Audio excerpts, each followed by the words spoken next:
નમસ્તે વિદ્યાર્થી મિત્રો, વિષય નામાના મૂળ તત્વ, ધોરણ 11, પ્રકરણ 6, પેટા નોંધો. આપણે અગાઉના વિડીયોમાં ખરીદ નોંધમાં માલ અને ખર્ચના ખાનાવાળી ખરીદ નોંધ શીખી ગયા. આજે આપણે વેચાણ નોંધમાં માલના ખર્ચ અને GST વાળી એટલે ટૂંકમાં વસેકવાળી આપણે પેટા નોંધનો અભ્યાસ કરવાનો છે. જ્યારે વેપારી માલ વેચે છે ત્યારે ઘણીવાર માલની વેચાણ કિંમત ઉપરાંત અમુક ખર્ચની રકમ ખરીદનાર પાસેથી વસૂલ લેવાની હોય છે, જેમ કે વસેક એટલે GST, રેલવેનુર, મજૂરી, પેકિંગ ખર્ચ વગેરે. આ ખર્ચમાંથી અમુક પ્રકારના ખર્ચ જેવા કે વસેક સરકારને ચૂકવવાનો હોય છે, જ્યારે અન્ય ખર્ચ ગ્રાહક વતી કર્યા હોવાથી તેને વસૂલ કરવાના હોય છે. દરેક પ્રકારના ખર્ચ વિશે અલગ અલગ માહિતી મેળવવા માટે ખર્ચની ખાનાવાળી વેચાણ નોંધ વેપારી તૈયાર કરે છે. ઘણીવાર આવા ખર્ચાઓ જાવક ભરતિયામાં ઉમેરીને ભરતિયું મોકલવામાં આવે છે. વેચાણ નોંધ જે ખર્ચ વસૂલ કર્યા હોય તે ખર્ચની રકમ જે તે ખર્ચ ખાતામાં જમા કરવામાં આવે છે, અને જ્યારે એકમ કે પેઢી દ્વારા જે ખર્ચની ખરેખર ચૂકવણી કરવામાં આવે તે જે તે ખર્ચ ખાતે ઉધારવામાં આવે છે, અને આમ વસકની રકમ સરકારને ચૂકવવામાં આવે છે. આમ ખર્ચની ખાનાવાળી વેચાણ નોંધ માટે અલગ અલગ ખર્ચના ખાનાઓ સિવાય પણ અલગ માળખું તૈયાર કરવું પડે છે. જો સાદી વેચાણ નોંધ હોય તો આવું ફોર્મેટ આવે: તારીખ, ગ્રાહકનું નામ, જાવક ભરતિયા નંબર, ખાપા અને રકમ રૂપિયા.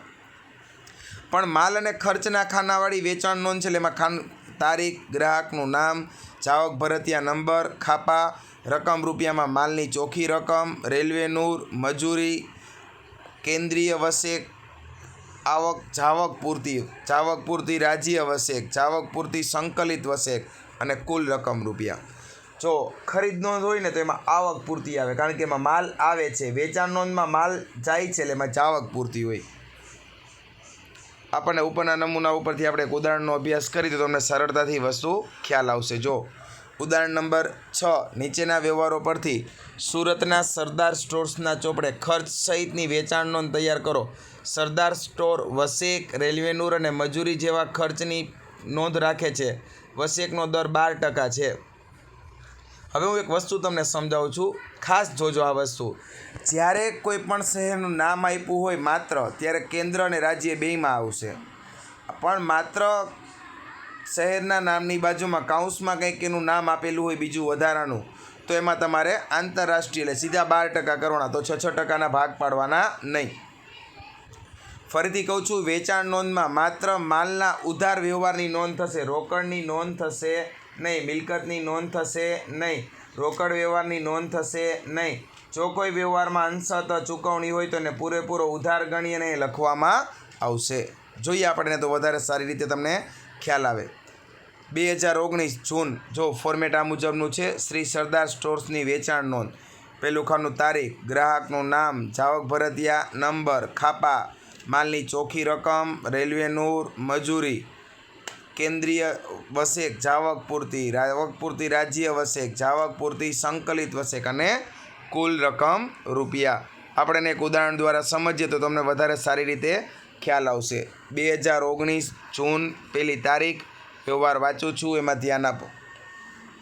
પંકજને 30,000નો માલ 10% વેપારી વટાવે વેચ્યો. રેલવેનુરના 1,000, મજૂરીના 300, બિલ નંબર 123. તો અહીંયા આવશે. જો 2019 જૂન, પહેલી તારીખ, પંકજ ખાતે બિલ નંબર 123 છે.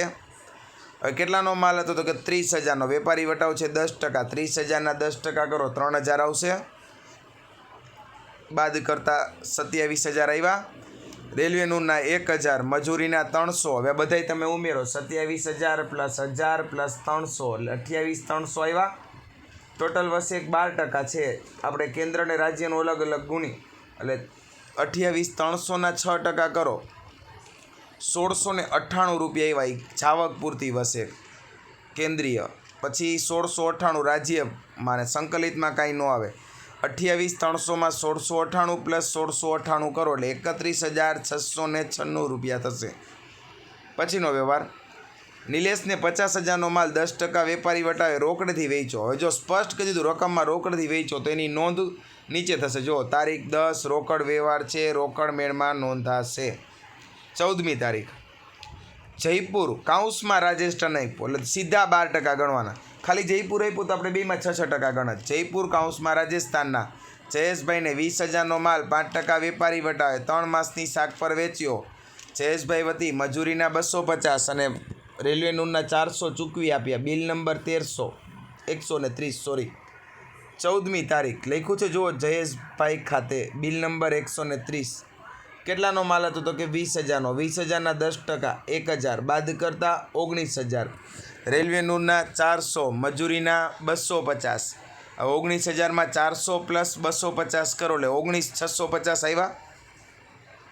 19,650ના સીધા 12% કરો એટલે 2358 રૂપિયા આવશે. જુઓ, કરો ગણતરી છે. પ્લસ કરતાં 22,008 રૂપિયા આવ્યા. એ તમારે જયેશભાઈ પાસેથી કુલ રકમ લેવાની થશે. હવે આપણે આગળની વાત કરી. 15મી તારીખ, કિશને એક જૂનું યંત્ર 1,500માં વેચી દીધું, જેના મજૂરી પેટે 320 ચૂકવ્યા. કિશને 15 દિવસમાં નાણાં ચૂકવવાની બાંયધરી આપી. હવે યંત્રનો વ્યવહાર છે એ લખાશે નહીં. નીચે લખ્યું છે, જુઓ 15મી તારીખ, મિલકતનો વ્યવહાર છે જે નોંધ થશે નહીં અથવા ખાસ આમ નોંધમાં. 25મી તારીખ, વૈભવીને 10,000નો માલ 5% વેપારી વટાવે 3 માસની શાક પર વેચ્યો. રેલવે નૂરના 800 વૈભવીએ શું કરી આપ્યા? ચૂકવી આપ્યા. અડધા નાણાં તરત જ ચૂકવી આપ્યા. અડધા નાણાં ચૂકવા છે, બધાય ચૂકવા નથી. 25મી તારીખ, વૈભવી ખાતે બિલ નંબર 135. કેટલાનો માલ? તો કે 10,000નો. વેપારી વટાવ 5%. 10,000ના 5% કરો 500 રૂપિયા આવશે. બાદ કરતાં 9,500. રેલવે નૂરના 800, મજૂરીમાં કાંઈ છે નહીં. ટોટલ કેટલા આવશે? 9,500 પ્લસ 800 કરો 10,300 આવ્યા. 10,300ના 6% કરો 618 રૂપિયા કેન્દ્રીય વસેકમાં અને 618 રૂપિયા રાજ્ય વસેકમાં આવ્યા. પ્લસ કરતાં 11,536 રૂપિયા આવ્યા. 30મી તારીખ, ગૌરાંગને 40,000નો માલ 10% વેપારી વટાવે 1 માસની શાક પર વેચ્યો. રેલવે નૂરના 1,500 ભરતિયા નંબર 140માં ઉમેરીને મોકલી આપ્યું. 30મી તારીખ, ગૌરાંગ ખાતે બિલ નંબર 140. 40,000નો માલ 10% વેપારી વટાવ. 40,000ના 10% 4,000 બાદ કરતાં 36,000 આવ્યા. મજૂરીના કેટલા? રેલવે નૂરના 1,500, મજૂરીમાં નથી. 36,000માં 1,500 ઉમેરો 37,500. 37,500ના 6% કરો 2,250 રૂપિયા આવ્યા કેન્દ્રીય વસેકમાં અને 2,250 રાજ્ય વસેકમાં. કુલ 42,000 આવ્યા. કુલ રકમ માલની 91,500, રેલવેમાં 3,500, મજૂરીમાં 550, જાવક પૂરતી કેન્દ્રીય વસેકમાં 4,566, જાવક પૂરતી રાજ્ય વસેકમાં 4,566, આંતરરાજ્યમાં 2,358 અને કુલ રકમ આવશે 1,07,240. હવે આપણે ખરીદ પરતની નોંધ કરવાની છે. ખરીદ પરત ને વેચાણ પરત એટલે શું? હવે પહેલાં એ તમને સમજાવું. ખરીદ પરત એટલે શું? આપણે કોઈ પણ કારણોસર ખરીદેલો માલ પાછો મોકલીએ એટલે એ ખરીદ પરત. પણ ઘણીવાર એવું નથી. ઘણીવાર કોઈ વસ્તુ પરત કરીને એ પણ ખરીદ પરતમાં ગણાય. જો હું સમજાવું છું. આ નોંધમાં અગાઉ વેપારી પાસે ઉધાર ખરીદેલા માલ પૈકી માલ પરત કરવામાં આવે તેની નોંધ કરવામાં આવે છે. સામાન્ય કારણોસર નીચે મુજબ છે. પહેલું, માલ નમૂના પ્રમાણે ન હોય. તમે જે પ્રમાણે ઓર્ડર આપ્યો ને એ પ્રમાણે માલ ન હોય તો આવા સંજોગોમાં તમારે માલ વેપારીને શું કરવો પડે? પરત કરી દેવો પડે.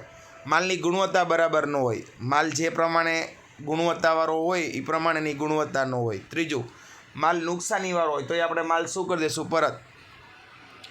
બારદાન કે કન્ટેનર પરત કરીને તેની રકમ મજરે લેવા માટે. બારદાન કે કન્ટેનર એટલે શું?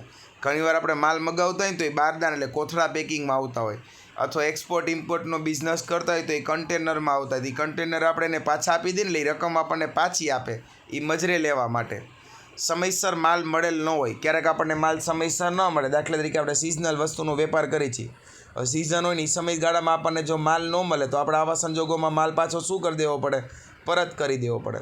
અથવા અન્ય કોઈ પણ કારણોસર પર માલ શું કરવામાં આવે છે? પરત. તો આપણે એની નોંધ તૈયાર કરવી પડે. એના ખરીદ નોંધની જેમ જ પ્રકાર આવશે. સાદી ખરીદ નોંધ, ખાનાવાળી. ખાનાવાળીમાં 2 માલના પ્રકાર અને ખર્ચના પ્રકારવાળી. ખરીદ નોંધનું ફોર્મેટ છે ને એ જ ખરીદ પરતનું છે. માત્ર એક જ વસ્તુ બદલાય.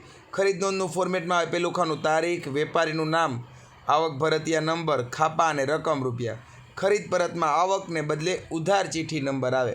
તારીખ, વેપારીનું નામ, ઉધાર ચિઠ્ઠી, ખાપા અને રકમ રૂપિયા. ખાનાવાળી તો માલના પ્રકાર લખવાના. તારીખ, વેપારીનું નામ, ઉધાર ચિઠ્ઠી નંબર, ખાપા, રકમ રૂપિયામાં ટેબલ, ખુરશી, કબાટ અને કુલ રકમ રૂપિયા.